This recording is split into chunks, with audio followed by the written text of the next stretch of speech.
Bueno, me está esperando Gabriela Yalangosian. Sí. Yo no sé si Gabriela habrá sido machetera en su época. Yo me acuerdo Sí. cuando Gaby iba al colegio, Tiene pero yo cara. no sé si era machetera. Creo que no, creo que no. Gaby, estoy contigo nuevamente. Gracias, Paulo. No era machetera. No me gustaba hacer machete. De hecho, cuando escribía me acordaba. Claro. Creo que tuve el cuarto promedio. Tuve el cuarto promedio. No fui escolta para no ir a los actos. Ah, muy bien. Porque era un clavo ir a los actos los días feriados. Entonces dije, no voy a sacar el tercer promedio. Bueno, pero vamos a cambiar de tema. Sí. Vamos a cambiar de tema porque estamos aquí invadiendo la inmobiliaria de Martina Cassesi, que nos va a hablar un poquito qué es lo que pasó después de esta derogación de la ley de alquileres, cómo se fue acomodando el mercado, si hay más propiedades para alquilar, si aumentó la cantidad de viviendas, departamentos, casas, loft, PH para poder alquilar en Villa Carlos Paz, en una ciudad que es bastante particular, ¿no? Sobre todo en esta época del año donde ya es el segundo semestre, tenemos más cerca lo que es la temporada del verano, entonces los propietarios tienen otro tipo de comportamiento. Pero todo eso nos va a contar Martina, que la tenemos aquí, en realidad nosotros estamos acá, y nos va a comentar cómo ha evolucionado el mercado. Gracias por este móvil, Martina. Por favor, gracias a ustedes. Y bueno, un poco ya lo comentaste vos. En realidad, sí, después de la derogación de la ley de alquileres, aumentó la demanda, es un poco también lo que veníamos hablando en algunas otras notas, si bien los precios, o por lo menos lo que se preveía era que si había más demanda, los precios iban a bajar. Bueno, no se dio así, no fue una consecuencia exacta. Pero sí hay más demanda, hay más opciones, el inquilino puede elegir, y quizás un inmueble que antes se alquilaba en el momento ni bien entraba, hoy tarda un poco más, porque bueno, los inquilinos se pueden dar el tiempo como para poder evaluar entre las distintas opciones que hay. Y en cuanto a los precios, entonces, ¿hay una ley de oferta-demanda? ¿Se acomodan un poco más? ¿O tienden a la alza? Sí, todavía no lo vemos directamente. A ver, tienden a la alza porque hay inflación y porque todo sigue subiendo. Sí aumentaron en relación al año pasado los precios hoy, pero bueno, esto tiene que ver directamente con la inflación. No vimos realmente que porque haya muchísima más oferta, los valores hayan disminuido. No lo vimos acá. Carlos Paz, bueno, siempre lo decimos, ¿no? Es un fenómeno muy especial porque es una ciudad turística y porque ya en esta época, si bien todavía faltan algunos meses para la temporada, la gente que tiene el inmueble vacío empieza a pensar alguna alternativa de alquilarlo por temporada, alquilarlo de forma temporaria. Entonces, también eso es algo que por ahí le juega en contra al alquiler anual porque no hay, se destina al alquiler turístico.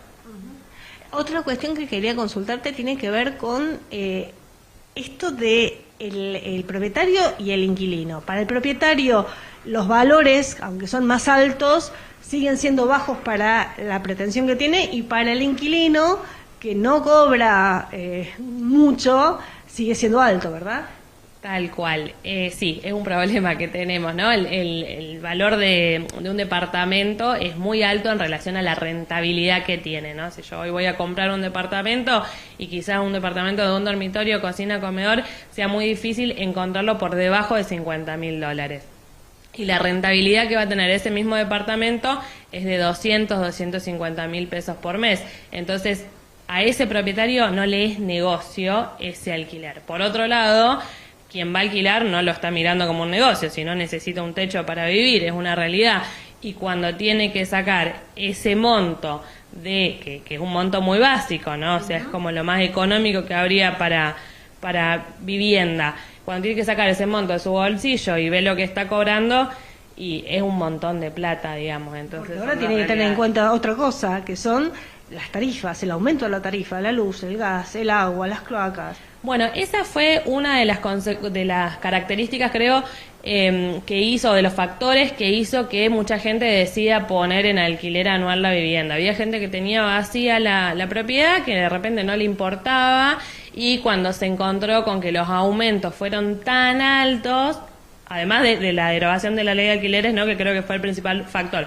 Pero cuando se dio con que los valores para mantener ese inmueble eran tan altos, aunque el departamento, la propiedad esté vacía, bueno, decidió alquilarla anual. Sí, son sacarle la rentabilidad. Paulo, te está escuchando Martina para que puedas continuar con la entrevista. Bien, Martina, ¿cómo estás? Buen día. Primer punto, entonces, hay que decir que la ley de alquileres, tal cual lo planteaba el gobierno, trajo su efecto positivo en la oferta del mercado, pero no fue un amortiguador para que la trepada de los valores de pedido de alquileres tenga un techo, ¿no? Digamos, hay más, pero todo está más caro. Y te pregunto en ese sentido si la particularidad de Carlos Paz hace que puntualmente se pueda manejar en ese sentido el mercado. ¿Por qué? Digo, porque bueno, no lo alquilo anual porque lo que yo pido no me lo pagan, voy a recuperar alquilándolo durante el verano. Digo, quizás el propietario, si no lo alquilan, no se preocupa tanto porque después le puede sacar esa diferencia durante el verano, salvo que vengan y pongan la plata que yo quiero, ¿no? Indudablemente, Paulo, es así tal como lo manifestás. Hay que ver también qué pasa en la temporada, porque claro, hay temporadas mejores y hay temporadas que no son tan buenas. Bueno, habrá que esperar a ver qué pasa con esta. Ustedes han notado, y con respecto a lo que les decía y te preguntaba recién Gaby, que estas tensiones entre propietario e inquilino son importantes en estos tiempos donde, bueno, hasta el último peso que se negocia y en los cuales a veces ustedes están al medio en la negociación, son determinantes para poder cerrar o no cerrar un contrato. Digo, 10 más, 10 menos, 5 más, 5 menos, que en muchos casos hacen la diferencia, ¿no? Sí, depende siempre de cada caso puntual. Por ahí, más que en el precio, que sí es un factor determinante sin duda, es en otro tipo de condiciones. Por ahí en el tema de las garantías, que hay dueños que son como más inflexibles con eso, porque bueno, realmente hay un riesgo real y hay inquilinos que realmente no tienen todas las garantías para presentar las garantías que ese dueño puntualmente exige. Entonces ahí es donde se produce por ahí más ripiés en el sentido de que, bueno, tenés que entrar en una negociación. Recién le contaba a Gaby que hoy están muy en auge los seguros de caución, porque, bueno, es una forma también de garantizar ese pago. Otra cuestión, cuando uno acuerda, generalmente las expensas suelen ser a cargo del propietario, ¿o no? Porque también me ha pasado, y en la época en la que me tocaba alquilar, es discutir eso, las expensas ordinarias y extraordinarias. ¿Quién las paga? ¿O forma parte de ese acuerdo? Bien, en la ley 27.551, que era la que tenemos derogada en este momento, era la que estaba vigente, se establecía específicamente que lo que eran expensas extraordinarias le correspondía al propietario y las expensas ordinarias le correspondía al inquilino.